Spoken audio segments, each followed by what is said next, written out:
I'm going to give you some of the secrets about how we make you buy what we want you to buy.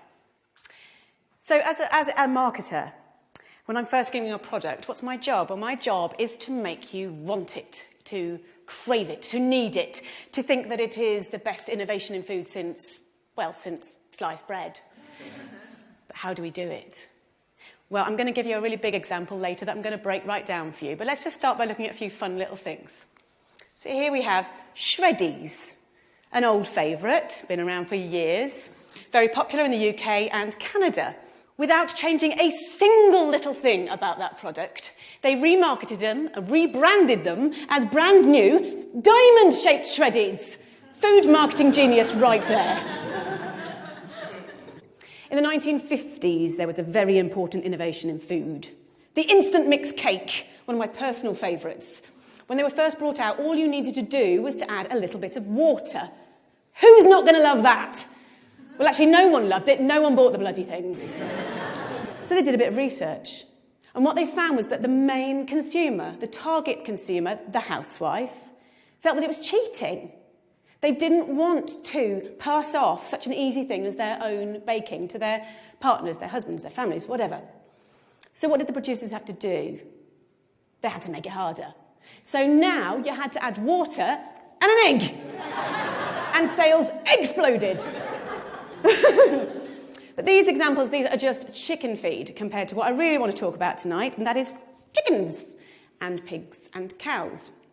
So when we think about where chickens, etc. come from, we think about something a bit like that.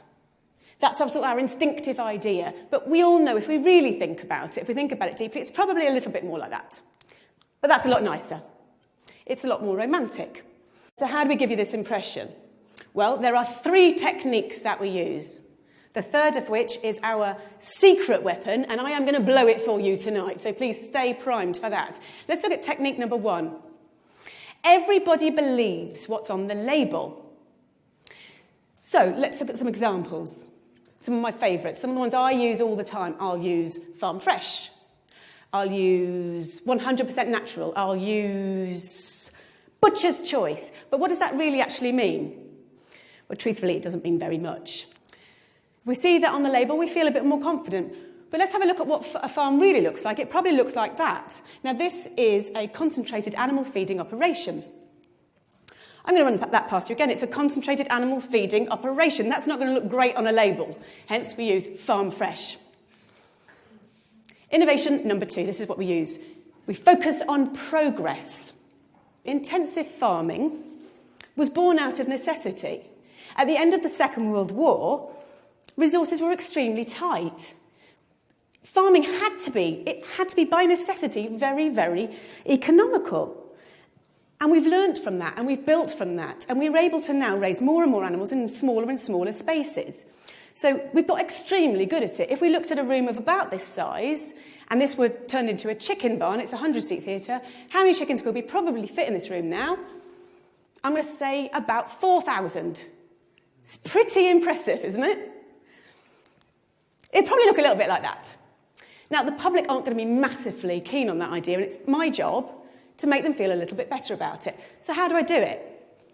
Well, a basic principle of marketing.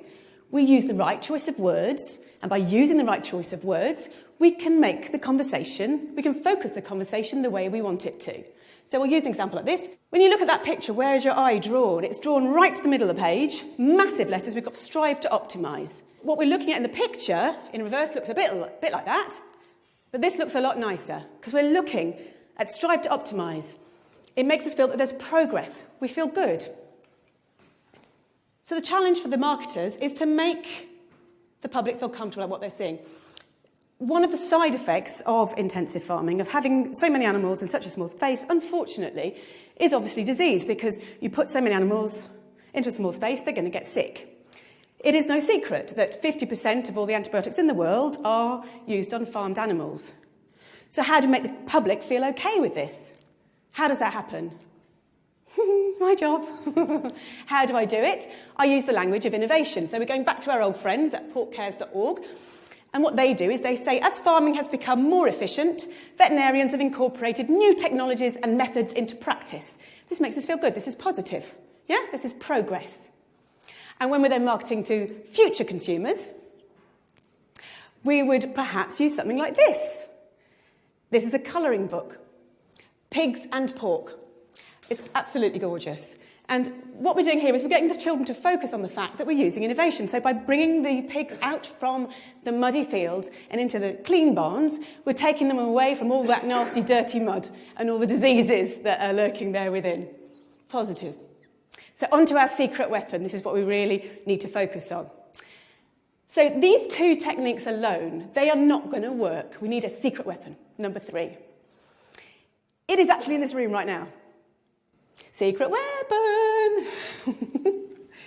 It is you. So how do we do it? When you're in the supermarket, you don't want to think about where those products have come from. You don't want to think about how those animals have been reared, how they've been treated. The power of willful ignorance cannot be overstated.